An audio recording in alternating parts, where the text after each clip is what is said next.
Hello everybody and good morning and welcome to another webinar. And thank you for joining us today at the Energy Network webinar. Obviously the series has been designed as a knowledge sharing platform, and yes, we know it can be really hard staying on top of the latest news, technology, information, alongside your daytime jobs. So thank you to everyone who's joined us today. Don't feel you need to take notes or anything like that. There'll be a recording of out probably by the end of next week, and also share that recording with others as well if you feel that there's anyone else in your organization who might find it useful. If you've got any questions, do drop them into the Q&A. We'll have a look at those and we'll have some time at the end to go through them. Just in case anyone doesn't know who I am, I'm Michael. I'm a CIS qualified consultant, member of CISEC, who's the Chartered Institute for Information Security. So let's have a look at what we're going to be doing today. We're going to be looking again at the current cyber landscape, what's been in the news since the last webinar 3 months ago. Have a look at some of the key takeaways from Cyber UK 26. I was always lucky to be there a couple of weeks ago, and there'll be some really good stuff to share with you all this quarter.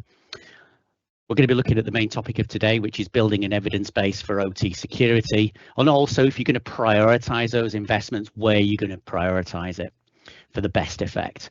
And then a little bit about what's coming up with us, because I've got some kind of really cool things I want to share with you this quarter. So let's have a look at what's been going on in the news. So a little bit of a deep dive into Sandworm by Nozomi Networks, who have attributed the attack on the Polish sector to, which we talked about in the last webinar. So they analysed data from 10 industrial customers across 7 countries and confirmed 29 sandworm events. Sandworm, they are one of the few advanced persistent threats, otherwise known as APTs, you'll hear that a lot, that are not financially motivated. These guys focus on sabotage, espionage, use of destruction, and they move methodically through a system, and even when you do detect them, they won't back down. They will probably just then escalate what they're doing to create as much destruction as possible before they leave. Often a system has been infected for weeks or months and have been generating those alerts for that long in a lot of cases. And if you did watch the last webinar, there were some things I shared with you about the Polish attack where they'd been in quite a long time. So yeah, if you want to have a look at that, you can go find it on YouTube and have a look, or you can speak to Luke, who can forward you that information as well. Certainly observations show, because of what they've been asked to do, they're continuing to target ICS, energy environments, using these aggressive techniques, attacking legacy devices and legacy malware, and escalating those tactics in order to create as much destruction on their way out as possible. In other areas, again, Iranian actors are specifically targeting PLCs, so some of the equipment that you guys use. In a lot of cases, they're internet-facing equipment, and if anyone's been looking at these webinars and been joining us over the last few years, they'll know that, that's one thing I write home about, is the fact that we shouldn't be doing those types of things, but people do. Internet-facing equipment, weak passwords, and these people are basically taking, at the moment, things like Rockwell's own software, as well as other brands such as Siemens S7 PLCs, using that software to directly connect to equipment using weak passwords with unpatched firmware and software with vulnerabilities, and obviously doing all sorts of things with those. So that is something at the moment that people in the community are really keeping their eye on. Elsewhere, and a little bit closer to home, it wouldn't be a webinar if we didn't talk about the cybersecurity resilience bill. It's moving along. We're currently at the reporting stage, which means it's kind of getting to the head end of the Commons side of that, and it'll move over to the House of Lords to basically go through some further stages. Obviously, that report writing takes all of the consultation stages that have happened so far and wraps them up and puts any kind of agreed changes that have come out of those committee stages into it for that third reading before it moves on to the House of Lords. Obviously, still a long way to go there off, and we're probably looking at the end of the year before we're ready for that to become law, we think. One area of concern that obviously has been shared with some of our customers and other people I've been talking to, certainly over the last month or so, is around the uncertainty of that designation of critical supplier, which is a new aspect that the Cyber Resilience Bill will bring along. I did have the opportunity to ask that question specifically to someone at Ofgem. He said that an OES would be, the OES themselves would make that denomination of a critical supplier and designate you as that. What I think is going to happen is that it'll be something around the OES would be going through their own NIST compliance. They would list their suppliers as part of that, as part of supplier management. And then if they deem, say, one of you is critical, they would have to attest to that along with some supporting evidence to their competent authority, which obviously in this arena will be Ofgem, it will be DZZ. And then it would be those entities that would then designate you as a critical supplier, and you would then be subject to statutory requirements for cybersecurity. Those requirements, as we all know at the moment, are to be set out in further regulation, whatever that means. All we've been told so far is that it would not exceed what the OES themselves is mandated to do. So that's much we know at the moment. As always, keeping on top of that, try to dissect it and demystify it a little bit, and I'll bring further updates as we get them. A couple of weeks ago, spent some time in Cyber UK, which is really good, really insightful. Got some really good things to share with everybody in this webinar. The main kind of headline was about the next decade and accelerating our cyber defence. A real call to action, I think. It's one of those things where there's lots of the community is really looking at what we can do, looking at how we can use compliance and how we can put best practice in place and bringing that along to, and just doing things like this to make it as, really share that with everyone. But what comes next is, okay, things are accelerating in the way that threat actors can do what they do. And then we need to be able to not react to that, but be proactive against that. And that means us accelerating what we're doing and what you guys are doing as well in terms of securing your systems and your sites. So yeah, one of the big messages really was around cyber resilience and the fact that it's a team sport. It's not just about the tech, it's about people as well. Looking at some of Microsoft's top 10 things you can do to reduce your risk. Top 3, manage cyber risk at your board level. Protect those identities of people. In fact, it's been, some of the words been thrown around the war against identity. We know that from some of the things I've talked about in previous webinars in terms of social engineering, getting passwords out of people and things like that, and the things we can do to protect against that. And then investing in those people, not just tools. So the top 3 of those 10 are much less about technical solutions. They're not about the stuff and the things in the tech and how we're going to, and the barriers that we put in place technically to control this. So understand you and your team and how you would respond to a serious attack, and practice a lot. Tabletops and practice came up repeatedly, not just as compliance tech, but as a genuine diagnostic tool to really understand how you would react, and just be honest in that testing. Find out if you've got people and processes and you've got enough of those to be able to, enough people to be able to work in rotation until that problem's solved. One of the plenaries was included the CEO of a large MSP who got attacked last year. And she said one of the things that came out of that learning was you'll soon very quickly learn who's that one person who's maybe got all the information, who has that knowledge and specialism is in specific tasks, and how realistic is it to ask them to work 24/7 for 2 to 3 weeks. So having those processes in place and being able to share that knowledge to around about 3 people, if you can't have a task and have 3 people to be able to do it, then that's when you would look at that and be able to, okay, how can we write down these processes in these work streams, and how can we get people trained on that so we've got the ability to do that if we need to. And that means that everybody has a role to play in making a site resilient, not just the bosses, not just the tech team, absolutely everyone. So that was probably one of the biggest takeaways. The other one is what we're going to be talking about in our main topic today. So that is about how can we build an evidence base for OT security. Some of the questions that have come out in the few shows and exhibitions, and also speaking to some people over the last 3 months. Some of the questions that have come out are around, well, what tools can bring the biggest benefits? If I have to, make some improvements, then what are the biggest ones that are going to do the big bang for buck and give me those biggest benefits in terms of reducing my risk? Also, how can I prove it'll be worth it? That's very difficult when you're sat in front of a board asking for investment for cyber improvements. But also, what information can I use when writing that case? So those are some of the questions I've been asked quite a lot, and kind of helped to put together this webinar today to try and kind of answer some of those things. And just so everybody, upfront about evidence sources, if I'm going to give you some information, it's certainly, where's that evidence come from, because that's quite key. This has come from primarily a couple of places. One of them is from Microsoft's MDDR, their digital defense report, put together by Microsoft and the DART team, which is their kind of investigations team, and also from an insurance broker, which, if anyone knows about how often people are getting attacked, and obviously therefore the amount of claims that they're getting for cyber insurance, those guys are going to know that, aren't they?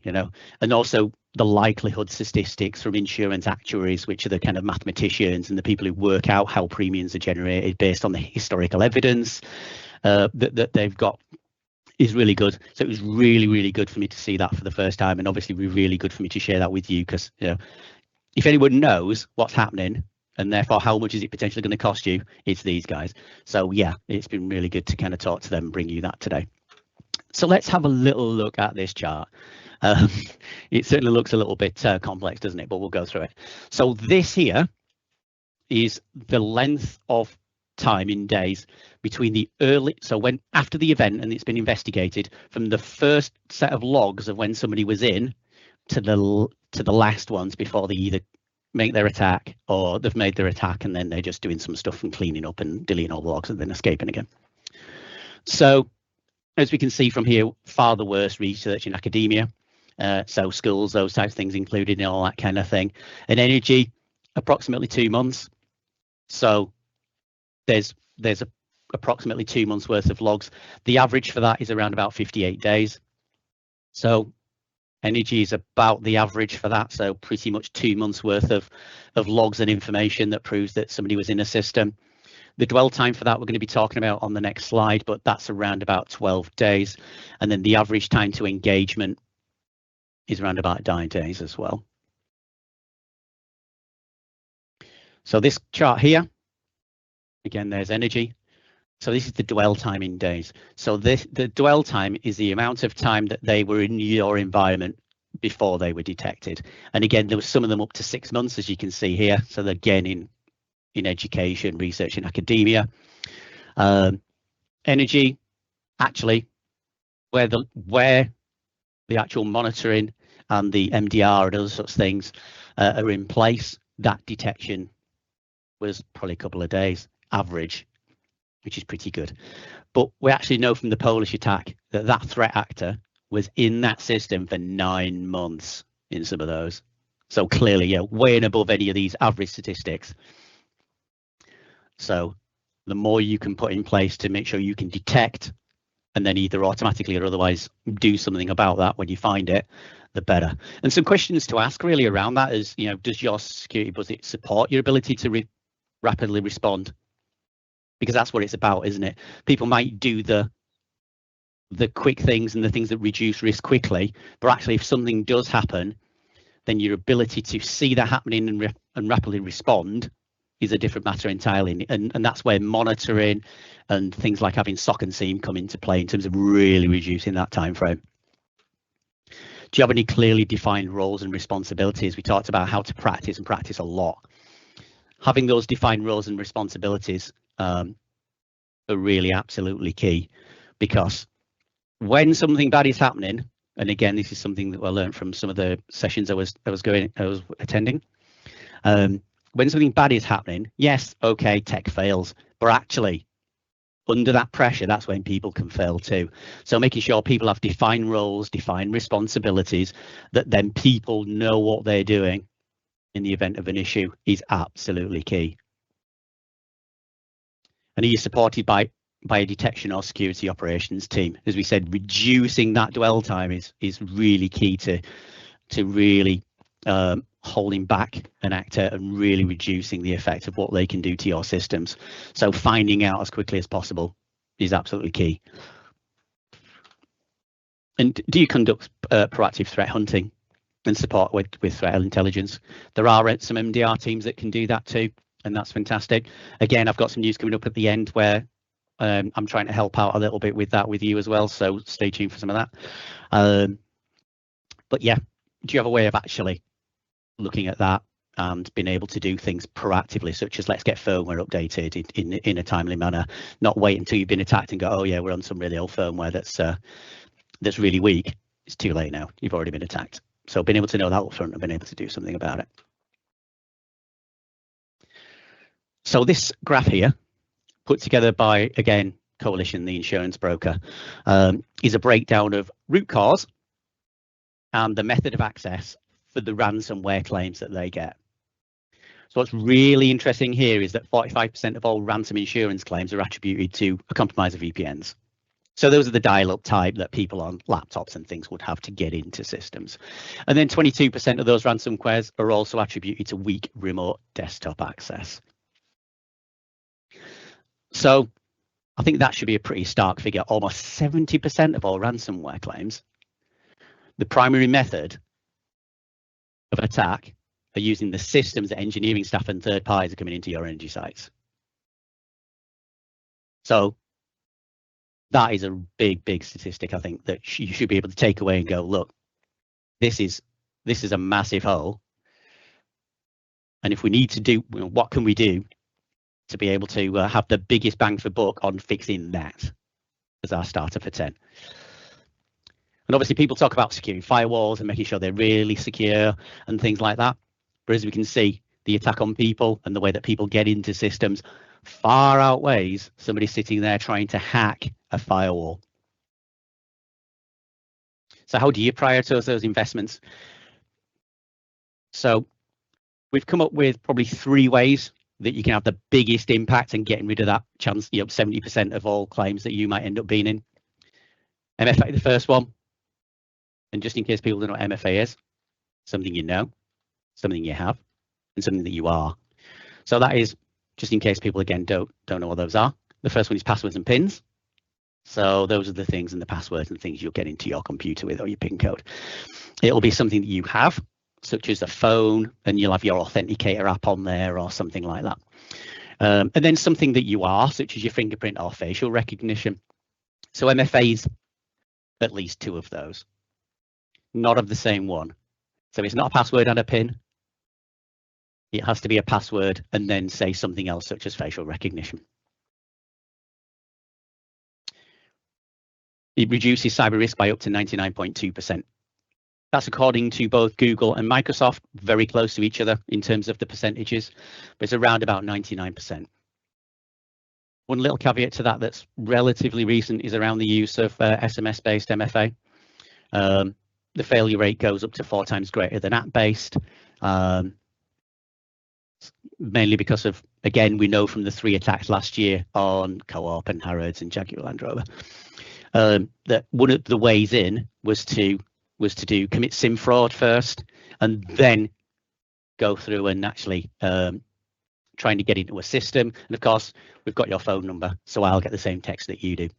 So that was the primary method of getting in there. So the NCSC now recommends against SMS-based MFA. And actually, it's pretty easy these days to use the application. Most phones already have it as standard if you've got Google or Apple's own. Although there are others as well, such as the Microsoft app as well, which make it a really easy thing to implement. Next thing is zero trust. So this is the concept of no user, device, application or connection into a system should be trusted automatically, even if it's inside your own network. So it goes by kind of these types of things. It's ID centric, so it's about actual individuals being linked to individual tasks and assets that they're dealing with. So we never trust and we always verify. It's about least privilege. And if anyone's using a remote desktop, that's not good enough, really. If someone's gone to that remote desktop server, they've got access to that server. They could use that to pivot to potentially anywhere they like. Assume a breach and that the attackers are inside. So we're going to make sure that we are trusting and verifying, or sorry, not trusting, and we're verifying at every place that we can. It's going to be continuous verification as well that can change dynamically if needed, and also being able to give what's called just-in-time access. And for some systems that we're currently working with customers on, that might be self-served. So for example, one of our customers, they can log onto the system, they can set the end engineer, the date and time that they can access that system, and the assets they can get to. And then the engineer gets a little email that says, right, you've got this and you can get in at this time. Or if they've got regular engineers, they can log in by themselves, request access to the assets, the date and time they want to access them, and then that goes off for approval, and there's a full approval process. That is backed up also by things such as supervision. So when the engineer's in, then somebody else can be actually supervising that and monitoring it on their own screen to see what that engineer is doing, which is fantastic for third parties, because when they come in, you can fully see what they're doing at all times. And again, it's fully audited, all that stuff's recorded, and then it's all stored there if you need it for evidential track. What's interesting from an insurance point of view is we've talked about VPN compromise being in nearly 50% of cases. In terms of digital forensic evidence, there's none at the moment of where zero trust has been an actively exploited thing. So that's a huge difference. No digital forensic evidence 50% of the time in terms of zero trust or VPNs. So really worth that investment, really. And as we know already, exploitation of VPNs grew almost 8-fold in 2024. And I think that obviously the 3 cases that we talked about last year in terms of Jaguar Land Rover and the Co-op and all those others are kind of testament to that, really, aren't they? VPNs are the most frequent initial access vector, and obviously exploits using remote desktop and VPN is that most common access. So priority in our investments to reducing that is absolutely key. And the last one is MDR, managed detection and response. So this is the monitoring that we talked about. It's that detection of threats, investigating that suspicious activity, and then being able to respond to that in an active way. That's usually a managed service. It'll utilize a number of components and technical and policy components. So there might be endpoint protection. There'll probably be a CM involved that will bring in all those logs and then either automatically alarming to those with data analysts who can react to them and check them, and then kick off automation if need be, to be able to contain. So in terms of things like cyber questionnaires that will be sent to people who are getting cyber insurance, there'll be a set of questions about this. And some of those questions around, do you have EDR? If the answer is yes, then your risk reduction will be down by 17%. But there's a lot in the configuration of something like this. Just having it switched on isn't necessarily good enough. Do we have EDR set with some automation that might block things until it's been checked and rectified? Starts to bring that up to 21%. If we've got a full MDR with a SOC that's been fully configured with endpoint protection and all that stuff, you could have a reduction in risk of 31%. According to insurance companies. So that's huge. That's huge. So being able to have this will really reduce, and as we said, reduce that dwell time too that we talked about earlier.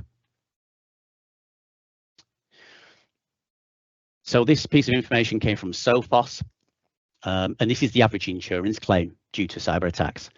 So if you just use what comes on a PC or wherever it is, a HMI is basically a Windows OS in most cases, but even still, if you use a standard endpoint protection, your average claim will possibly, if you get attacked, be around $3 million because you won't see it until it's too late. You've got no central correlation and coordination.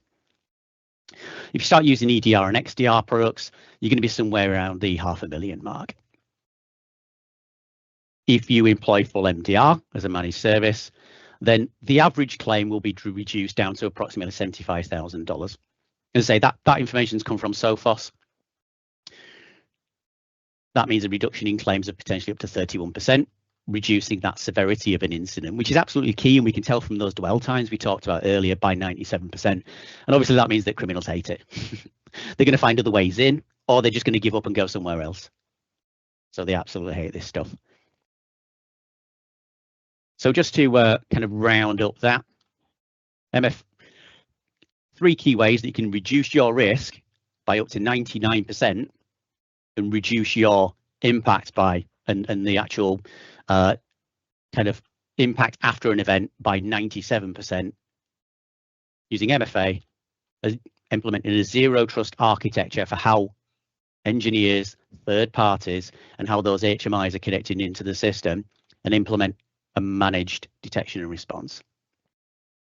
And again, just to back that up, you know, the information that we've talked about today is evidence from cyber insurers, the people who actually sit there and go into a lot of detail in terms of these incidents and how they happen and how they work. Looking at root causes from digital forensics and reducing the likelihood of an attack, which is good. And of course, hopefully reducing those cyber insurance premiums themselves, which will hopefully mean that you've got some budget there for doing this stuff in the first place. So yeah, as I said at the beginning, I have some really kind of cool news to share with you. I'm really kind of keen to share it with you, and that is that we've got a fortnightly newsletter. We are on, I think, issue 4 now. I think it went out last Friday. It's called the CNI Brief. This came out of really wanting to share more information and make it pertinent to you with a bit more kind of a cadence at a time that you can read it. So it's got the latest news affecting energy sector, and not just about speculation and things like that, but actual kind of, you know, similar to this webinar, it's about the learning from that you could potentially take away and implement too. And you can go off and read some of the articles in your own time. The latest threats that you might want to patch against. So I'm doing threat analysis as part of my day-to-day work. I just thought it'd be really good to share the things that are pertinent with the community and with you people.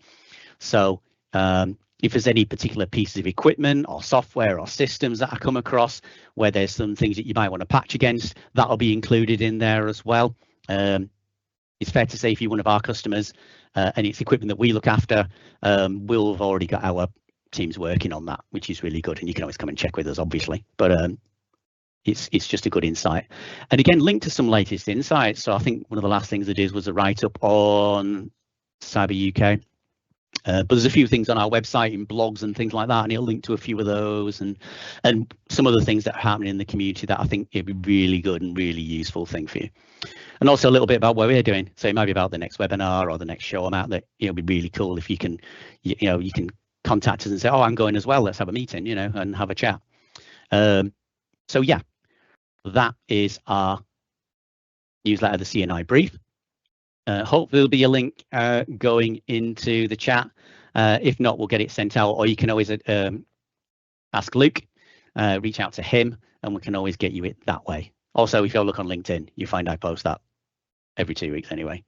So yeah, do sign up to that. It is a really useful resource. And again, both the webinar and this newsletter, if there's anything you want to see in there, anything you want us to talk about, do get in touch. These things are for you, and it really does help in terms of making sure that what we're doing is actually gives you the information and the insights that you need. That being said, let's move on to a Q&A. I shall have a look at the questions and see if there's anything come in. Let's have a look. If we're using SMS-based MFA for some of our remote access, how urgently do we need to change that? Interesting. The reason why it's interesting is that actually came up in the session was in as well. Somebody else asked that. Obviously, you're not going to get rid of something straight away, is there? I would say that, MFA on itself, if it's getting rid of 99% and it's reducing risk by 99%, you need to keep it, don't you? You're not going to turn it off just because it's using SMS. What I would say is you would look to change that over time if you could. So if you do have the ability to use an app, it may be that in the systems you can say, okay, I want to use an app, and it will do. It might do various things. It may just email everybody who's on that system with a QR code that they can, if anyone get your phone, open up your app and just take a picture of it or whatever, it'll add it into there. So it's quite straightforward.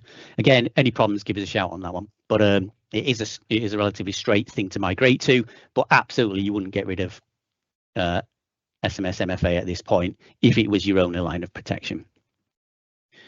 Let's have a look. Some of our OT systems were never designed for this kind of security in mind. Is zero trust actually achievable? Absolutely. And the good thing about it is if you've got systems that are legacy, then there's probably at least 2 or 3 ways of protecting that. You can add MFA in front of it using zero trust. So if it never had MFA and never could, then you can do that. On top of that, you can actually, some zero trust that we work with is actually protocol aware as well, and specifically designed to OT. So if you've got a laptop with a piece of software on, rather than just having a VPN and letting it straight through to your PLCs and your RTUs and all your kit, you can actually have the zero trust in the way. So it will actually pass that native protocol through, analyzing and checking it, and making sure that that's the only thing that can get through. So we can actually connect legacy applications through to legacy kit without that data actually going between them directly. So there are a couple of ways of dealing with that. So yes, absolutely, we can put zero trust into a system even if it's legacy. We don't have a dedicated SOC. Can we outsource that effectively for OT? And does it have to be done in-house? No, we do find, especially with some small suppliers, obviously it's quite an investment in terms of putting together a full SIEM with a SOC team of data analysts. So generally MDR as a managed detection is generally something that you can outsource. That's something we can do, but also, yeah, it's certainly something that can be outsourced 100%. And so, yeah, we do that for quite a few people, especially for small suppliers, where it would be a very big investment for them to invest, to get all that by themselves. And we've got one more just before we finish up. If Sandworm is sitting in systems for weeks, what would we realistically look for? Okay, so looking at the Polish report, and you can go look for that if you need a link to it. I think I linked to it on the last webinar. If not, get in touch. There's about 3 pages of MITRE attack information and some stuff to do with what we call IOCs or indicators of compromise. To summarize, I suppose one of their big things is destruction, and therefore you'd be looking at things such as suddenly this sprout of firmware being blasting out to lots of kit. You would potentially on your HMIs be looking for new programs being copied to those things, because the general attack parameter is to load something on there like a dyno wiper, lazy wiper, and things like that. So you'd be looking for programs being copied to those. And obviously you can only really do that with things like endpoint protect, so EDR and therefore MDR. You can only really see it with things like that. So you'd be looking for things like that as your primary indicators that maybe it's those guys who are in your systems doing things. But yeah, there's a lot in there in terms of what you can find on that report too. So it looks like, let me have a quick check. Yep, I think I've answered that one already. What you see? What are we seeing from energy companies doing more as part of improving their postures? What are doing wrong? Okay, fine. What do we see energy companies doing more as part of CNI and improving their posture? Yeah, I was a little bit over, but we'll answer that question. I was at the All Energy show last week, and it certainly was interesting, the kind of the mix of what was important to a business. Some of the other things I attend are more cyber focused, so obviously the focus is on cyber, but at that show it was a bit more broad. Certainly one of the things I kind of saw was around a little bit about the confusion of it and around the not quite sure where to start part. So I suppose one of the things you can do to start with is to actually get engaged with some people, which is one of the reasons why I'm doing this stuff. Come and talk to us. That is the first step in understanding it, I think, and understanding how to improve your posture. I think that's the first thing. Sitting there and waiting to be attacked is probably the biggest wrong thing. And I think that maybe some people might have concerns, don't know where to start, and therefore the default is to do nothing. Whereas actually the biggest thing you can do is something. And even if that's just coming to talk to us and say, I've got some worries, I don't know where to start. What's the best way that I can actually start to make some improvements? So yeah.